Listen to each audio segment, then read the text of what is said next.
Live from the Buffalo Wild Wings studios, it's time to get locked into the best Sooner recruiting and football news with Parker Thune and Grayson Singleton. You better lock it up. No, you lock it up. You lock it up. Lock it up. Hit the guys up on the Riverwind Casino call-in line at 405-329-9000 or text the show on the Knippelmeyer Chevrolet text line at 405-651-3439. Do it! Just do it! Now, with Locked In, here's Parker Thune and Grayson Singleton. What is the Met Gala, Grayson? Do you have any idea? I mean, I think it's like a rich people fashion show where they dress up for a theme, and I don't know. I feel like I could put on a fire fit for a Met Gala. ESPN on this TV in here was just airing red carpet coverage from the Met Gala. I'm like, what are we doing here? I know ESPN takes a lot of strays on this radio station because their programming has become kind of a joke. At least their daytime programming. But they're legitimately airing coverage for an event that I have no idea what it is. I think it's just like a big fashion get-together, maybe a showcase for the designers or something like that, where they put together something around a theme. It's probably a big old big event for the tabloid magazines, no doubt. Yes.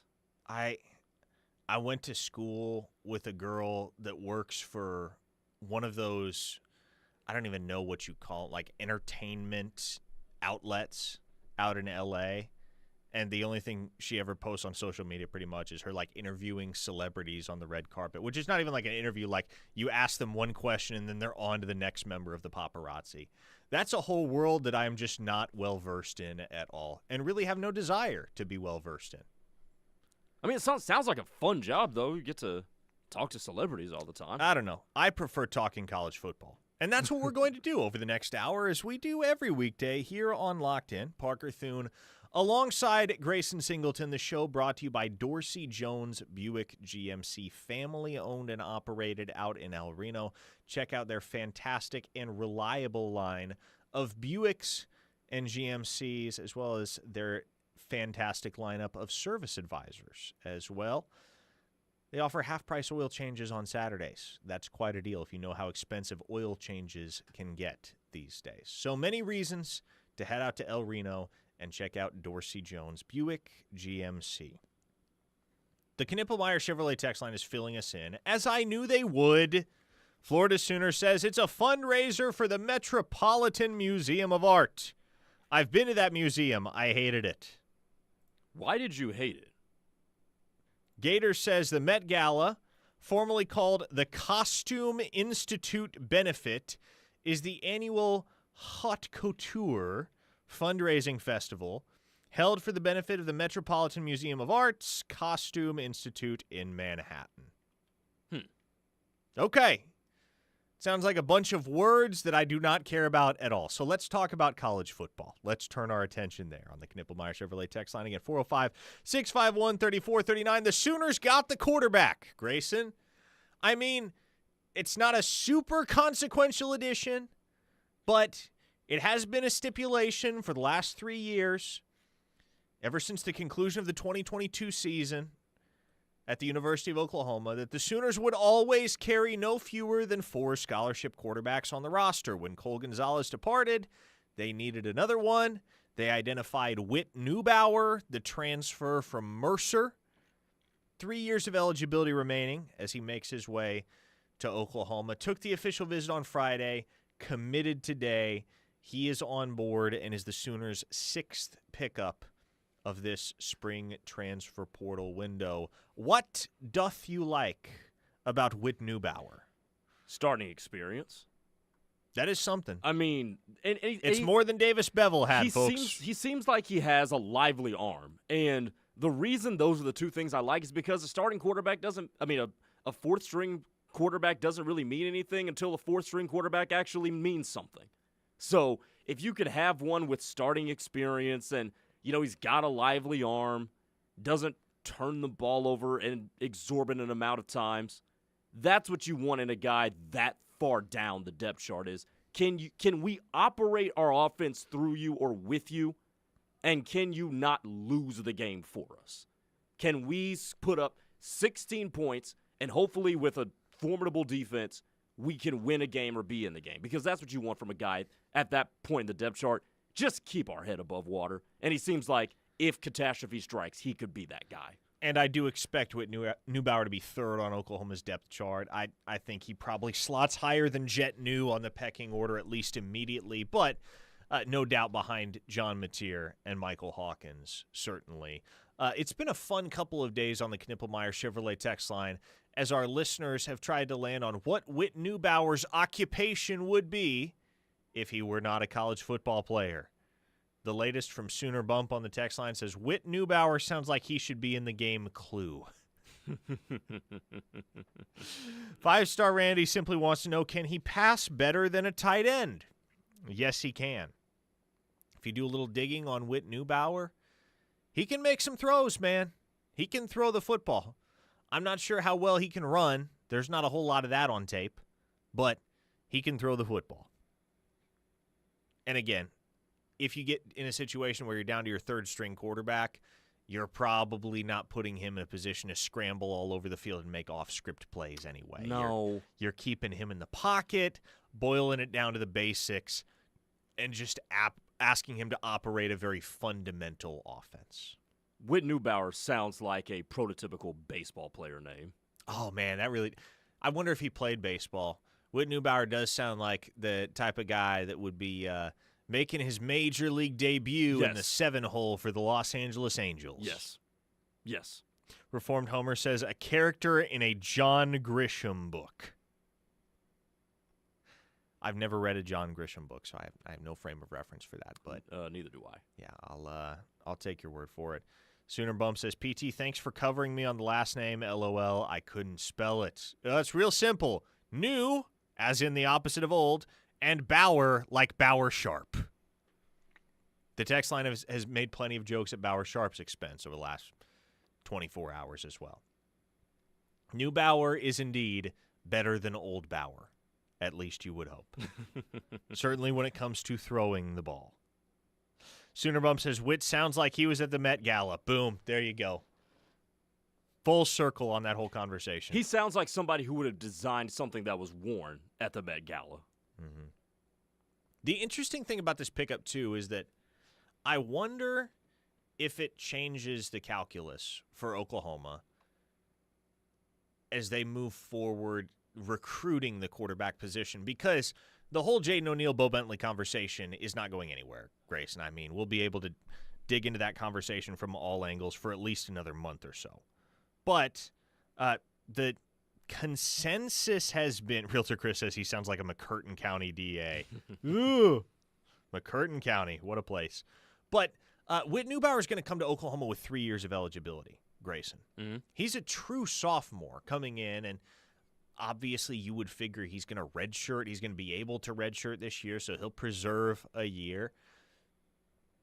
And the consensus belief has been that Oklahoma is going to take, or at least try to take, 2 quarterbacks in the 2026 cycle. Jaden O'Neal and or Bo Bentley. If they can get both, they'd love to have both. But I think it's become apparent that there's not really a world in which you manage to get both locked in.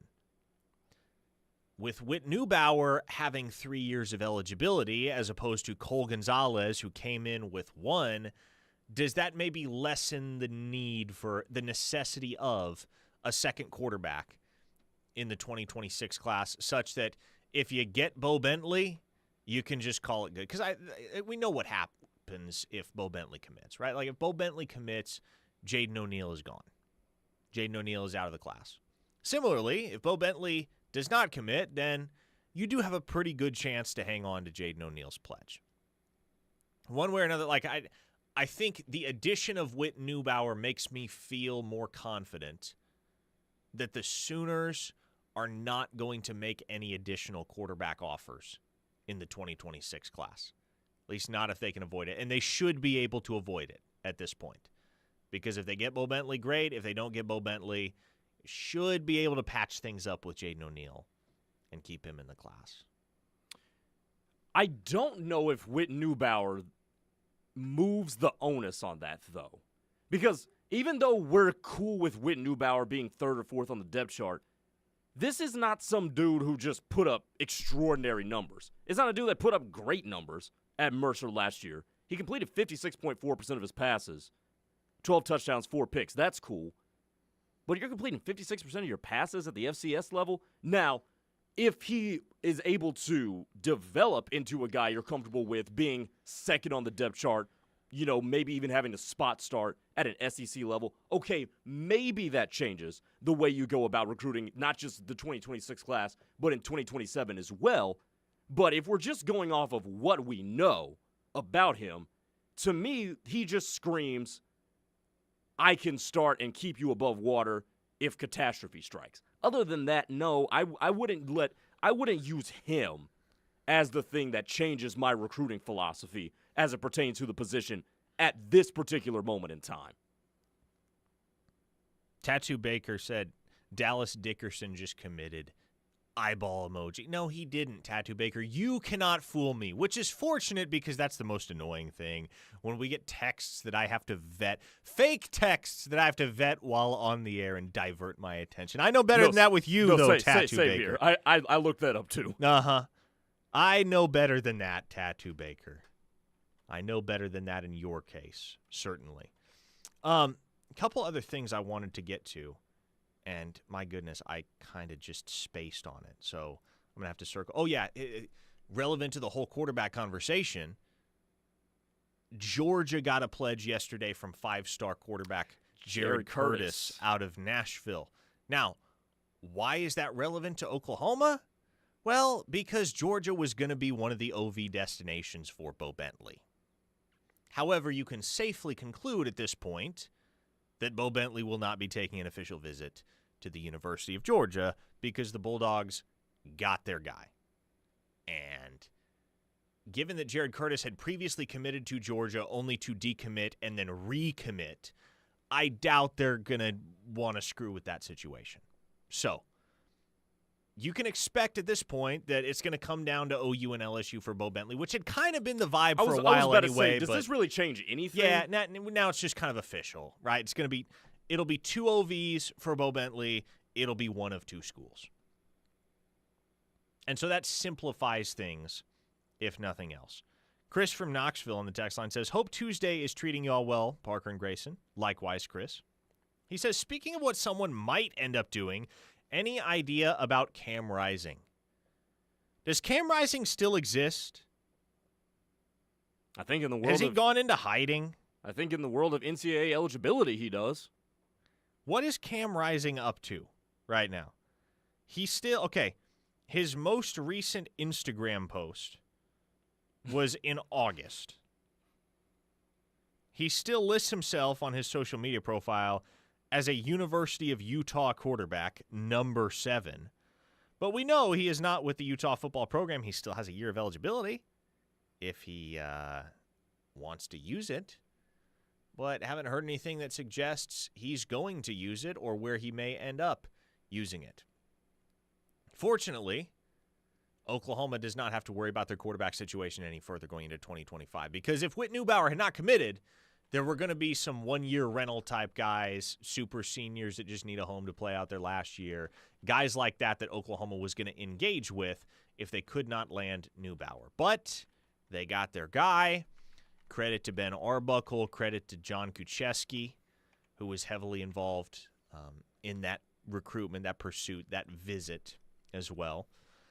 And so the Sooners can now trot into 2025 with a 4-fold group of quarterbacks that looks pretty dang solid. John Mateer, projected starter. The FBS's returning leader in total touchdowns from a season ago.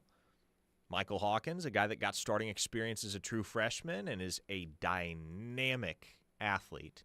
Definitely the type of backup that very few programs in the country can boast of.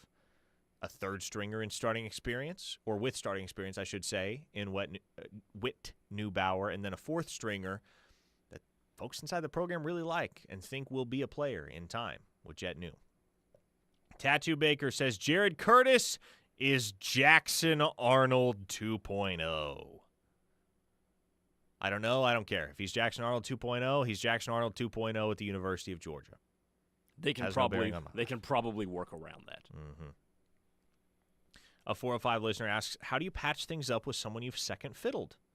Jaden O'Neal has other good offers and appears a priority for other schools.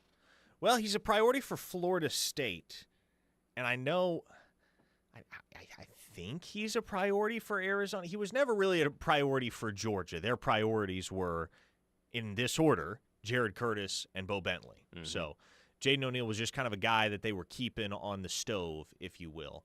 But obviously, Jaden O'Neal's a priority at Florida State.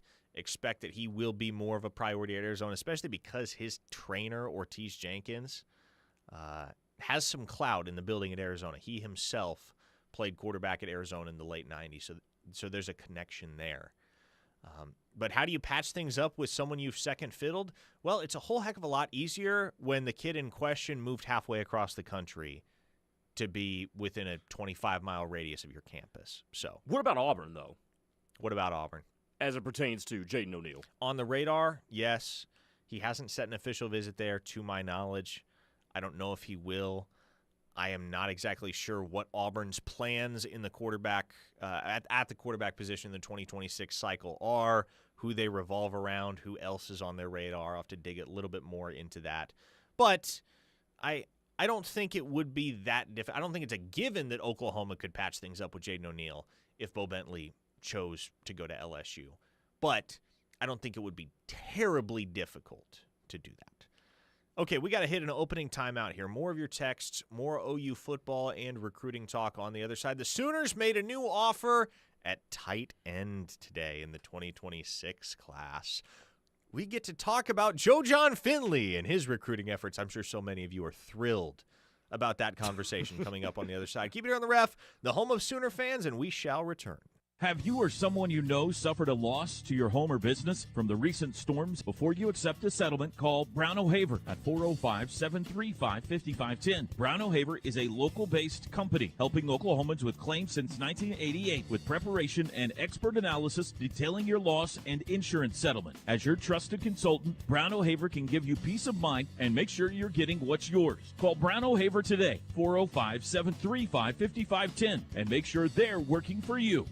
We all play a role in keeping our communities safe. Oklahoma is no stranger to attacks. It's now easier than ever. If you see something, say something. The free and anonymous Protect OK app allows instant reporting of suspicious activity, both in schools and the community. You can help keep your family and friends safe. Protect OK. Protect OK. Protect OK. Protect OK. Download the Protect OK app today in the Apple app or Google Play stores. Funded by the Oklahoma Office of Homeland Security. For the professional, it's not enough to just possess knowledge. That's why at GMC, we seek to refine it, to wield its power, to redefine its boundaries, while pushing the limits. And we put this knowledge to the test in every GMC Sierra by engineering each one to outperform your expectations. So you know you're getting precision and durability when you need it most. And that's what makes the GMC Sierra the truck worth knowing. We are professional grade. See your Oklahoma GMC dealers. Do you like to stand out in a crowd while wearing the best in OU apparel? The Jimmy Austin Pro Shop carries the best brands you can wear to work or even dress up events. Lines such as Lululemon, Travis Mathew, FootJoy, Greg Norman, Grayson, or Turtleson with the OU and Jimmy Austin logo are sure to catch everyone's eye. You don't have to be a golfer to shop at Jimmy Austin. They also do corporate special orders for you and your company. Call them today, 405-325-6716, or visit theougolfclub.com for more information. The Ref is the home of Sooner fans and is once again your home for chaos. Every game-changing hit. Long fly ball to left. Track. Whoa. Gone. Every strikeout. Got him. Swinging. Every defensive gem. He caught it. He caught it. Every game, all year, the Ref has you covered. Catch Sooner baseball in Lexington as they take on the Kentucky Wildcats this Friday at 5:30, Saturday at 11:30, and Sunday at noon on the Ref and the KREF app. That twinge in your knee isn't going to wait until Monday, and neither do we. At Orthostat, we've expanded, so you get better hours, better facilities, and the same great care. Open 8 a.m. to 8 p.m., 7 days a week. Whether it's sprains, strains, fractures, or joint pain, From knuckles to knees and every joint in between, our same-day, affordable care gets you back to life faster. Visit OuchOrthostat.com to learn more.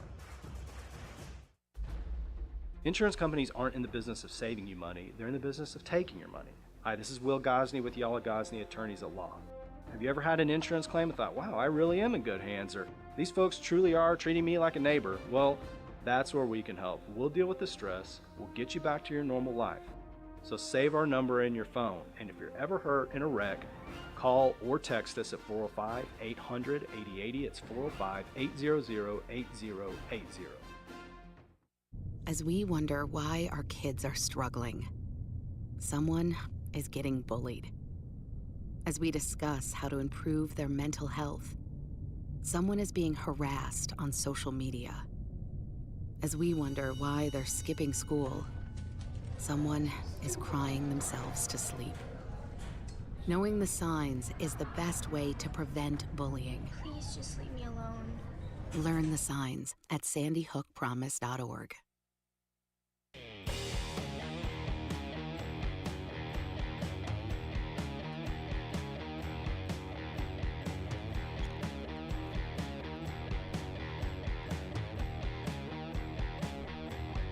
It is Locked In here on the Ref, the home of Sooner fans.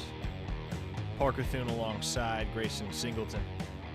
Talking OU football and recruiting with y'all up until 3 o'clock when we'll turn things over to Teddy Lehman and Tyler McComas for the rush.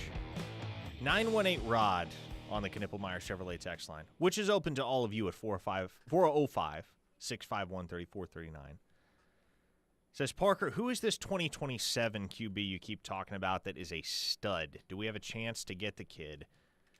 Yes. Oklahoma does have a very, very good chance to land Payton Houston, who is, as of right now, the number 2 quarterback in the entire 2027 cycle. For my money, he's number 1, but currently number 2 behind another Louisiana native, Elijah Haven, who is local to Baton Rouge. But Payton Houston comes from Evangel Christian Academy in Shreveport. Some of you folks that have been following recruiting for a really, really long time may recall that Oklahoma has recruited Evangel before. It's been a while. I think the last Evangel player they would have pulled would have been Tristan Ross in the class of 2003. But Brent Rawls, those of you that remember Brent Rawls, you recall that Brent Rawls came from Evangel down in Shreveport. So, Payton Houston is a stud. And that's kind of the insurance policy for this Oklahoma staff when it comes to recruiting the quarterback position in the 2026 class, is that if worst comes to worst and you just wind up bone dry and empty at the end of the day, you miss on Jaden O'Neal and you miss on Bo Bentley, there's a very, very good chance that you're bringing Payton Houston home in the 2027 cycle, and that's a kid that I fully expect is going to step on a college campus and be ready to compete for a starting job from the jump. By the way, Grayson, if I show up tomorrow, or well, I should say, if I don't show up tomorrow, it's probably because I have no voice. I've never lost my voice before, but I'm starting to feel like it's going in real time here. The allergies starting to kind of pick up. I don't know if it's allergies or what it is, man, but I feel my voice actively getting weaker. Oh, in that case, yeah, you might have a problem. I know the feeling all too well. Well, if you got to carry the show tomorrow, well, I won't be here tomorrow. You won't? No, I'll be out calling baseball regionals for the sports.tv. Okay. 1 hour of nothing but Tyler McComas, folks. The McComas solo hour coming your way tomorrow at 2 p.m. Now, I hope to be back in here, but get you some lemon tea and some honey. Exactly, you'll be all right. That's the move. Tea and honey. Jay from Medill says Payton Houston, isn't he the one that threw for 600+ yards in a game and lost the game? Yeah, no, he actually threw for 800+ yards in a game and lost the game. That was the week of OU Texas last fall. It was a Thursday night game down in Shreveport. I traveled there. I shot most of the game. I have those highlights saved, and they will stay saved for a very, very long time. But he threw for 818 yards that night, national high school record, rushed for another 106, accounted for 10 total touchdowns. and Evangel decided to play no defense that night and lost 77-76 in overtime.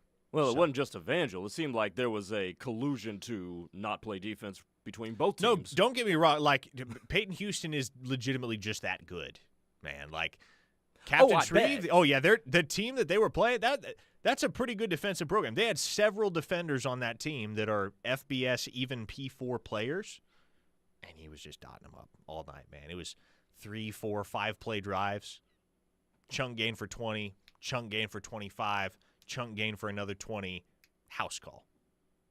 Just like that, over and over and over all night. They didn't even. I don't know if they ran the ball once in the second half because they just realized, okay, Peyton's going to drop back. He's going to find somebody. We'll move the ball. So I don't think they even bothered running the ball in the second half. I wouldn't have either. Yeah, they were just like, dude, throw. He threw the ball. I believe he threw the ball 68 times that night. Kyle from Sallisaw says he might as well reclassify to this next class, and we'll just do away with both other prospects. He is a dude. Would I be opposed to that, Kyle? I would not. However, what I can tell you is that Payton Houston and his folks are opposed to it. He's a true 2027, so he has not been held back or anything. He's 16 years old. He's exactly as old as a high school sophomore should be. And their standpoint on all of it is he's going to play a full 4-year high school career, hopefully cement his name alongside the prep legends in the state of Louisiana, break some records while he's at it, be a leader for Evangel, hopefully win a state championship, and then he'll be ready to jump into the fire at 18 years old and compete for a collegiate starting job, which, as I said, I believe he'll be more than capable of doing. Let's talk about this new offer at the tight end position, Grayson.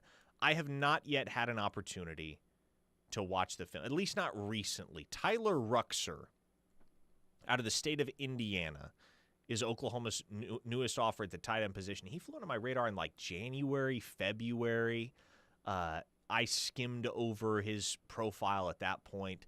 I don't remember, nor did I retain a whole heck of a lot about Tyler Ruxer, so I'm going to have to do some research once we get off the air. But I know you had a chance to dig into the film a little bit on Ruxer.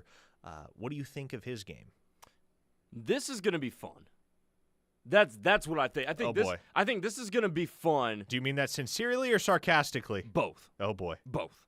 Because if Oklahoma can get him, then it'll be really fun. The sarcastic part is whether or not they'll be able to get him. And if you look at his current offer sheet, Oklahoma is, along with, I'd say, Baylor and Iowa, his best offer so far.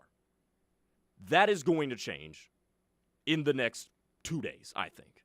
I mean, 6'4", 220, good speed on him, good agility, and what that's going to bring is other people to the table. Mm-hmm. He already has over 20 D1 offers, so he's a fast. You mentioned he's a fast riser, and I think that rise is going to pick up intensity in the next 48 hours. So I think this is going to be a battle.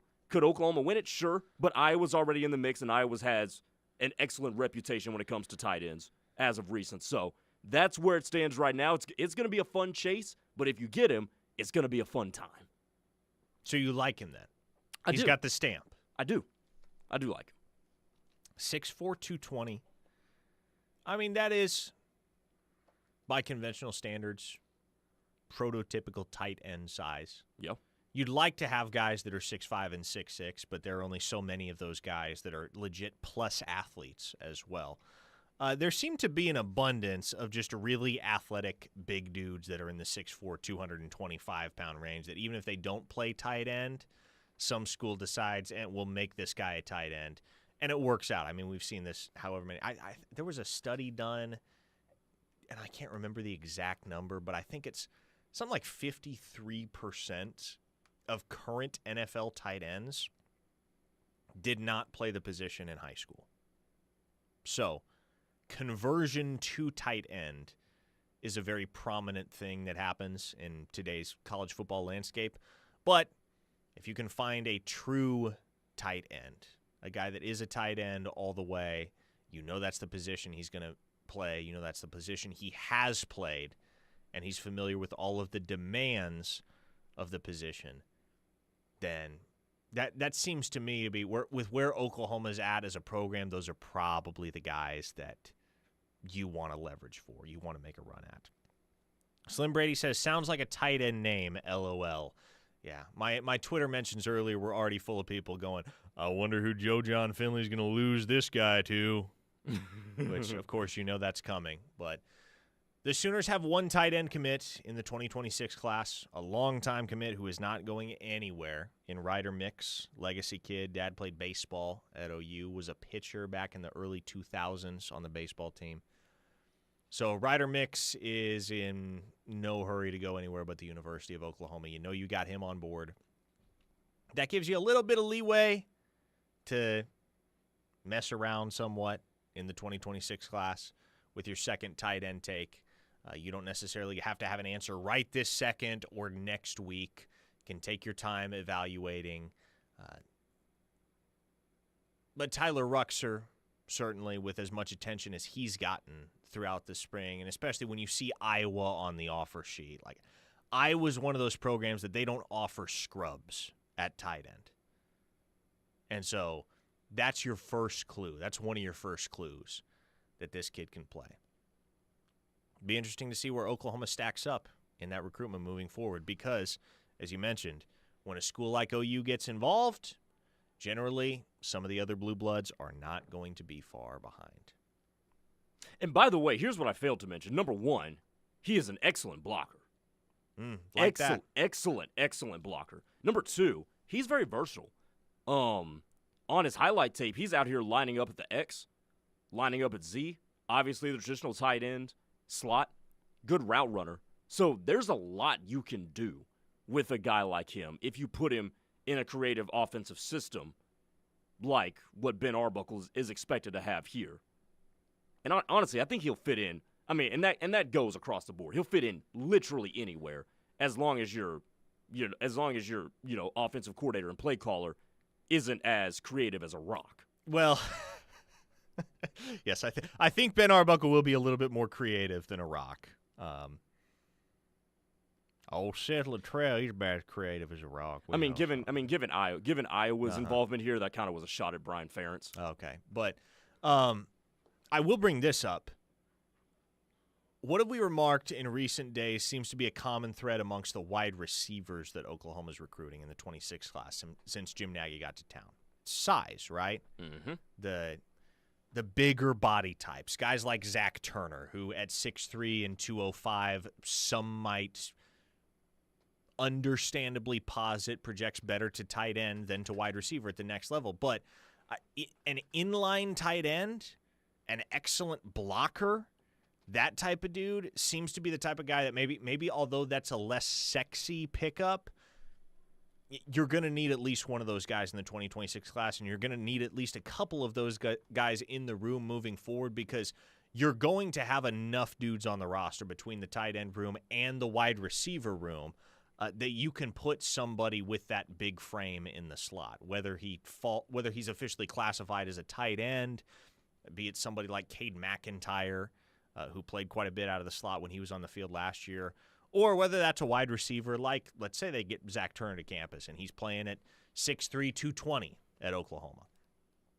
Not a tight end. He's a wide receiver for the Sooners, but creating all of the same problems when split out wide that a conventional tight end would. I mean, and that's obviously what you lose out on when you lose out on Alger Miles. Yeah. Is that right there. But here's the question, though, that I have to ask. How much can you bank on getting a recruiting class full of those dudes? Because it's not like there's a bunch of those dudes that are running around that play wide receiver. And you're also going up against, the other teams in the SEC plus the other Power 5 schools that also have similar pull when they just see your name. So I don't know if, and time will tell on this, but I don't know if that's the greatest strategy to try to build a whole receiving core around dudes that are built like this, because there's just not a whole lot of them out there, which is why it's so interesting to me why you let Mason James get away. Because, yes, he doesn't fit that billing. Number two, he can also still grow. He's 5'11 at, really 5'10. If he's 5'10", 5'11 at 17 years old, he can probably grow another inch or two. I certainly did. So, if you, I don't get the whole process behind that. And Alger Miles going to SMU certainly exacerbates that in my mind. Alger Miles, one of those guys you really, really wanted to have in the class, especially when you're just mindful of what Jim Nagy is looking for physically at the receiver position. Yeah, that's a tough loss. That's probably, I know it's early, that's probably the toughest loss of the 2026 cycle for Oklahoma thus far. Quick aside, we have officially lost the battle to COVID, folks. And the battle I'm talking about is the battle for quality of television production value. The NFL Network is on one of the screens in here, and they're having a conversation with Quinshon Judkins, and it's literally Quinshon Judkins just kind of holding his phone at the ceiling, and you see nothing more than his head. Like, his head's there at the bottom of the screen. Kind of like he's taking a Snapchat. Yeah, kind of like he's taking a Snapchat. And that's it. Folks, this is the type of television quality that only became acceptable during the pandemic, and the industry never corrected. Was it you that was tweeting something about why we use AirPod audio? Probably. For interviews? I don't know why I'm so passionate about this. I was about to say, does that bother you that much? It does, mostly because, I was in J school doing mostly broadcast at the time that the pandemic occurred, and so for the first 3 years of college for me, it was drilled into your heads like you have to put a product on screen, both audio and visual, that doesn't suck. Same and here. If it does suck, it doesn't go on, and now it's just like, well, anything goes. Quinshon Judkins on a FaceTime call on his phone, pointing the screen at the ceiling and talking from down in the corner of the picture. That goes on TV these days. Okay. That's my young man rant for the day. New offer for Oklahoma at the wide receiver position. We talked about tight end. Let's transition to wide receiver on the other side, which we kind of already broached that topic here in this segment. But the Sooners offered him on Friday. Emmett Jones and Ben Arbuckle were in town to check in with him today. So things seem to be moving very quickly between the Sooners and one of the stock risers at the wide receiver position from down in the deep south. We'll break it down next. You're listening to The Ref, the home of Sooner fans. This is Deion Burks, and you're listening to The Ref, the home of Sooner fans. Big wins are blooming across Riverwind Casino. And the jackpots have never been sweeter. Go all in on your favorite table games. Hedge your bets on the biggest wins and unbeatable entertainment. Use your wild card for the best perks and the top rewards. And play for your share of the $100,000 Lucky May Days giveaway. Win with the best. And we'll see you at Riverwind. Hey, Mike Steely here for my good friends at Cavens Group. Spring temperatures are here and the threat of severe storms loom. Are you ready? Cavens can help you with water intrusion and inspections for mold. Also spring cleanup and yard cleanup with their 12-foot dumpsters. Don't wait for the water to expose your problems. Get ahead of it today with Cavens Group Spring Checkup. Call them today at 405-573-3048 or visit cavensgroup.com. Fowler Automotive is proud to be a part of your community, where our passion and values lie far beyond the showroom. We believe that families, sports, art, and culture are at the heart of every thriving community, and it's important to us that we help build the communities that our dealerships call home. Stop by any of our 6 Oklahoma dealerships to see the Fowler standard hard at work. We pride ourselves on being friendly, helpful, honest, and fair. This is what drives us every day. Fowler Automotive, a proud partner of OU Athletics. Hi, everybody. Toby Rowland here for one of my favorite places to golf, the Trails Golf Club in Norman. The Trails offers great golf activities for the entire family. Men's and Ladies Golf Association events, summer junior golf for the kids, plus club fittings throughout the year. The Trails also has great family social events, monthly special dinners, plus holiday brunches and catering. When you're looking for the perfect place to golf, check out the Trails Golf Club in Norman. Contact Zane Alexander today at 405-364-3790 or visit trailsgolf.com. My son Ian was diagnosed with a brain tumor at the age of 16 months. We had no hope until St. Jude rescued us. He's alive because of what St. Jude has done. He's here because of the doctors who came before, their blood, their sweat, their tears, the knowledge accumulated and shared, with everyone else around the world. This is how we help kids beat cancer all over. Finding cures, saving children. Learn more at stjude.org. My mom is a veteran and she was injured in the line of duty. I hurt my leg in a training accident when she was only 2 years old. She had 7 different surgeries over the span of 9 years, and there were tons of complications. I'm doing much better now. I may have lost my leg, but I've gained so much. I got my joy back. We got our mom back, thanks to DAV. Every year, DAV helps more than 1 million veterans like Sandy get the health and disability benefits they've earned. My victory is getting my life back. Support more victories for veterans. Go to DAV.org. Hi, this is Lisa Talley, broker and owner of Aria Real Estate Group. Aria Real Estate Group is Norman's premier full-service commercial and residential real estate brokerage and leasing and management firm. With our team of real estate agents, specialized property managers, and in-house maintenance team, Aria is here for you in every capacity. Whether you're a seller, a buyer, an investor, or a renter, we can help. Please explore our website at ariagroupok.com. Aria Real Estate Group, the gold standard of real estate. For over 80 years, Primrose Funeral Service has been providing comfort and guidance during difficult times. Pre-planning with Primrose can help make things a little easier for families. Not only can you pre-plan a funeral, but you can pre-plan your sunset cemetery arrangements, which removes the difficulty of planning for a loss at the same time loved ones are experiencing one. Contact Primrose Funeral Service at 405-321-6000 or visit them online at primrosefuneralservice.com.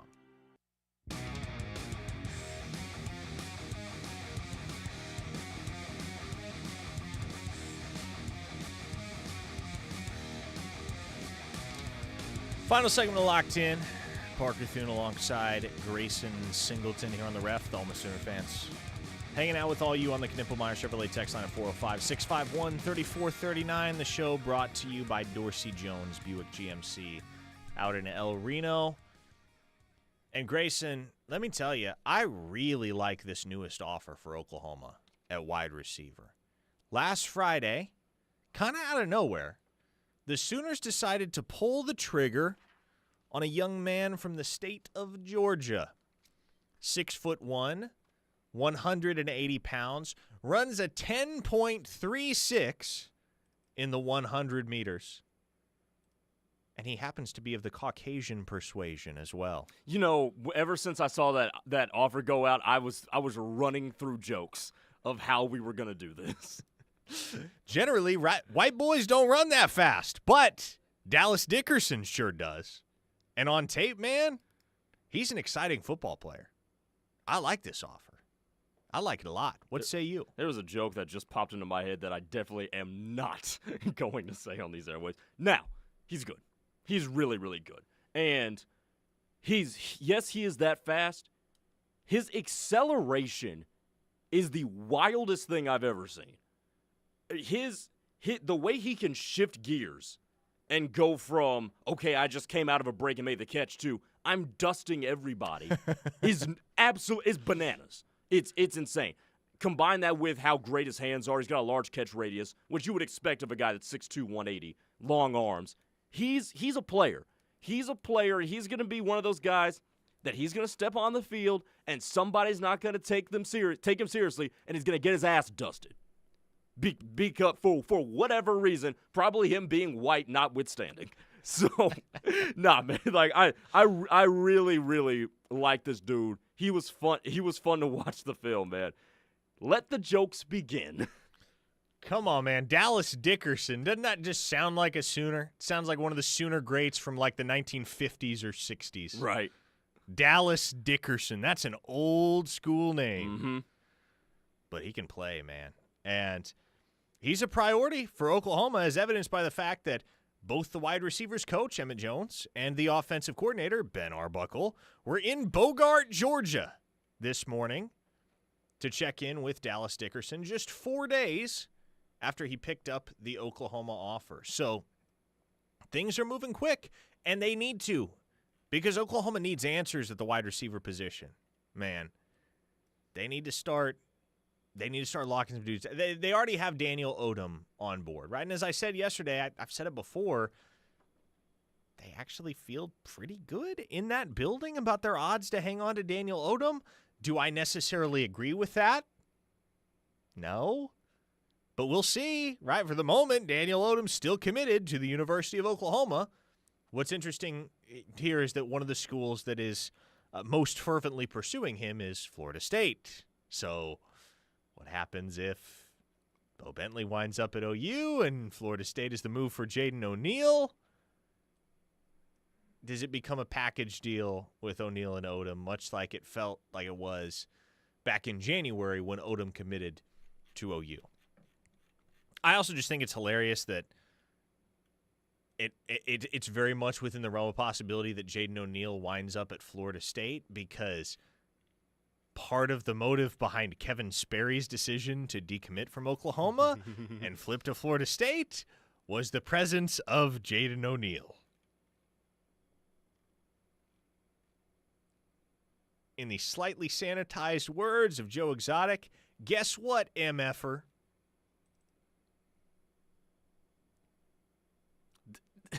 This whole thing is wild to me, dude. This whole thing is so strange. The whole...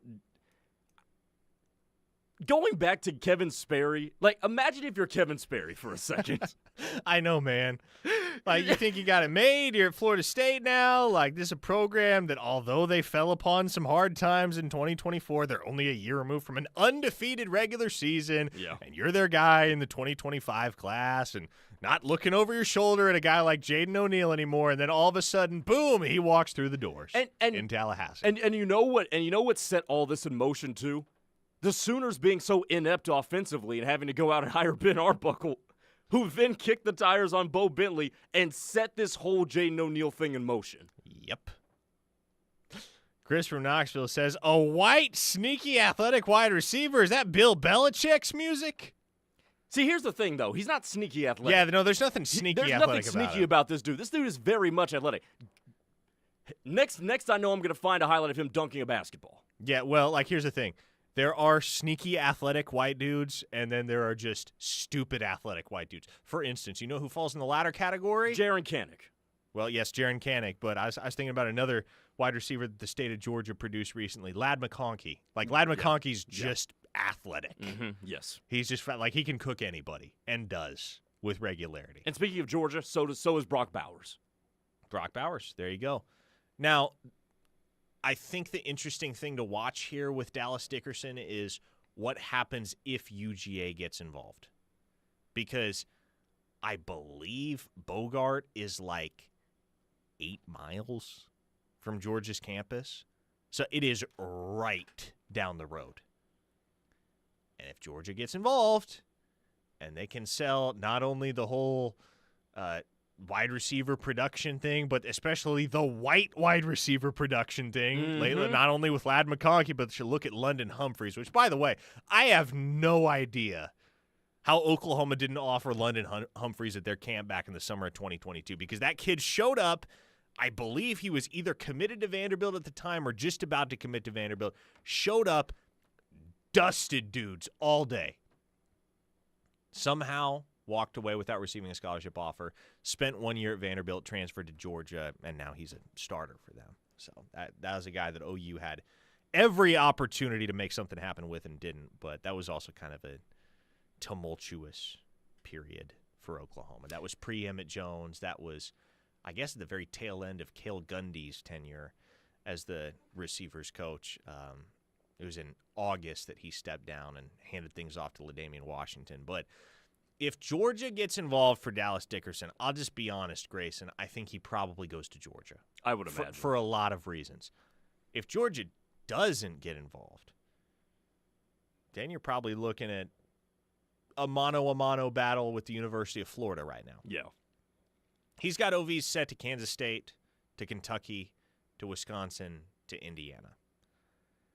Those are second-tier Power 4 programs.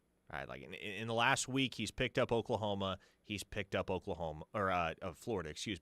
those are first-tier Power 4 programs. Mm-hmm. Oklahoma's a blue blood. Is Florida a blue blood? Most would say no, but most would also acknowledge that they're one of the top football programs in America. In the 21st century. 2 national championships in the 21st century, yes. They're one of the big boys. Brad from Mustang says, sounds like he's a gym rat, too. Gunny of Stutzman Army wants to know, does he have great work ethic? I love it. Glenn from Nashville says, I just looked up Dickerson's list, and he's got Wisconsin on it. Seeing as how OU can't compete with the dreaded Wisconsin for receivers, we might want to mark him off the list. No, that's tight ends, Glenn. Lance Mason's a tight end. Wisconsin did land Lance Mason over Oklahoma, but that's a tight end. The way this wide receiver class is coming together for Oklahoma, well, first off, we don't really know how it's going to come together. That's a lot less clear because I brought this up the other day. Who were the 2 guys at the beginning of the month of March, Grayson, that we had all but sharpied into Oklahoma's 2026 class at wide receiver? Alger Miles and Mason James. Bingo. And those 2, no longer in the picture. Alger Miles committed to SMU over the weekend. He's done. His recruitment is over. Mason James is still uncommitted, but wherever he commits, it's not going to be the University of Oklahoma. So you still have one very unexpected commit in the fold in Daniel Odom. Whether that sticks or whether it doesn't, he's the guy for the moment. And you're probably recruiting for 4 receiver spots. That's still my belief, is that the Sooners are going to try to take 4 receivers. And the names to keep in mind in that regard as of right now, we mentioned Dallas Dickerson. Jaden Petite from down in the state of Florida. I expect him to OV to Oklahoma. You have Zach Turner down at Duncanville. We've talked about him. That might be the most likely option on the board right now for OU. I got a future cast in for Oklahoma with Zach Turner. Think Emmett Jones succeeds in cracking Duncanville there. You got Davian Gross at Frisco Lone Star. Outstanding player. Mm-hmm. Top 100 player in the country. Jordan Clay, that's another one, man, from down in the San Antonio area. It's a top 100 player in the nation. Oddly, though, well, I should say oddly. I don't know if that's the word I should use. Unexpectedly, perhaps, the leader for Jordan Clay right now seems to be Baylor by a pretty substantial margin. That's what I've seen. Yeah. Going to have to coax him away from Baylor. And then the other guy in the mix is Craig Dandridge, another Georgia kid. Another Georgia kid, yeah. Yeah. By the way, did you see this? I saw this yesterday as I was going viral amongst SMU Twitter. You went viral amongst SMU Twitter? Take a look. Anyway, I can't wait to see this. Ryan Gilbert has a commitment date. He does, May 15th. Another Oklahoma SMU battle with that, which that seems to be like it's coming down to. Dang. This did kind of end up being a banger on SMU Twitter. Look at that, 45 retweets. How many of them are quote tweets? These are just like chump numbers compared to you. You got a lot of quote tweets from the SMU burners. Mm-hmm. They love you. You have to start calling you Pony Willie. I'm not going to lie. I was expecting that when I came in today. More Dallas Dickerson jokes. Gator says, lunch pail guy. Yeah. I'll be interested to see who else gets involved with Dallas Dickerson because, again, Georgia's the one I'm going to be watching for, but I can't imagine that it's going to be just Oklahoma and just Florida and then maybe Georgia. Would expect that some of the other top programs in the country start coming around to Bogart for that kid. I'm surprised it took him that long to work his way onto P4 radars because that tape is really impressive. Cody from the Northeast Corner says, tell us about the latest QB offer, Graham Simpson. Okay, well, he's going to be good. Yeah, we'll only talk briefly about this one because we only have about a minute left, but that's probably about all we need. It's Oklahoma's first quarterback offer in the class of 2028. He's the younger brother of Alabama quarterback Ty Simpson. He's the son of Tennessee Martin head coach Jason Simpson. He's going to be a stud. That's the full expectation, is that he's going to be one of those guys that's in 5-star range when the 2028 rankings come out. There's a reason Ben Arbuckle pulled the trigger on him first. It's easy when you watch the tape to see superstar potential with Graham Simpson. It's obviously way, way early to even begin to figure out where he's going to play his college football. But that's one of those dudes that you almost have to be early on because everybody's going to come after him. And so if you're not in early, you probably don't stand much of a chance. No, he's going to be a superstar. Be interesting to see if he camps at Oklahoma this summer. I'd imagine that's what Ben Arbuckle and the OU staff are going to get him to try to do. All right, folks, that's all for this edition of Locked In here on a Tuesday. For Grayson Singleton, I am Parker Thune. We hope you'll come back with us tomorrow for another installment of the program. On the other side, it's Teddy Lehman and Tyler McComas with The Rush. Here on The Ref, the home of Sooner fans. Don't go anywhere. Everybody take it easy. We'll see you tomorrow.